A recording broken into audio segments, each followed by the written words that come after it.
Graph and Solve Asymptotes by Nicholas Olivella. Imagine you're at an amusement park and you get in line behind a very large crowd. Every time the crowd moves up, you go up half the distance between you and the ride. How long will it take you to get to the front of the line? It's a trick question. If you keep going half your distance, you will never reach the start. This is an example of an asymptote. There are three different types of asymptotes: horizontal, vertical, and slant. In this slideshow, I will not be using slant asymptote.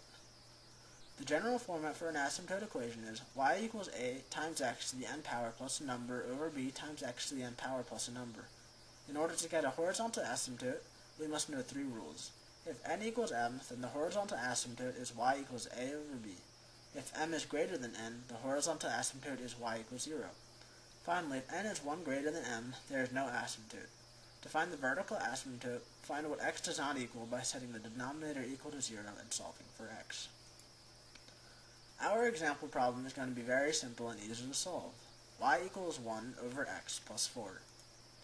To start out, we must find the vertical asymptote. Set the denominator equal to 0 and solve for x.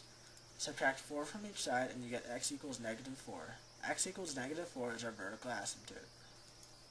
Now we must find our horizontal asymptote. Since m is greater than n, the horizontal asymptote is y equals 0.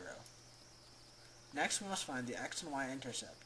We will start with the y-intercept first. Set x equal to 0, and then solve the equation. Once completing the algebra, you get 1/4.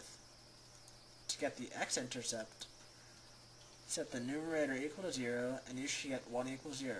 If you have completed 1 year of math, you should know 1 does not equal 0, which means there is no x-intercept. Now that we have all the points, we must graph the equation. Start by plotting the x and y intercepts. Since we only have a y-intercept, plot the point 0, 1/4. Next, plot the horizontal and vertical asymptotes at y equals 0 and x equals negative 4. Finally, we're going to draw our line.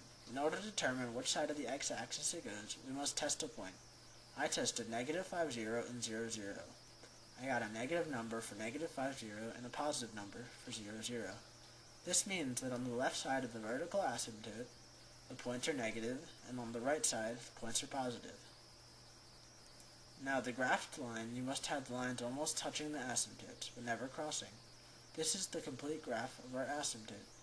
Bye. Have fun graphing them asymptotes.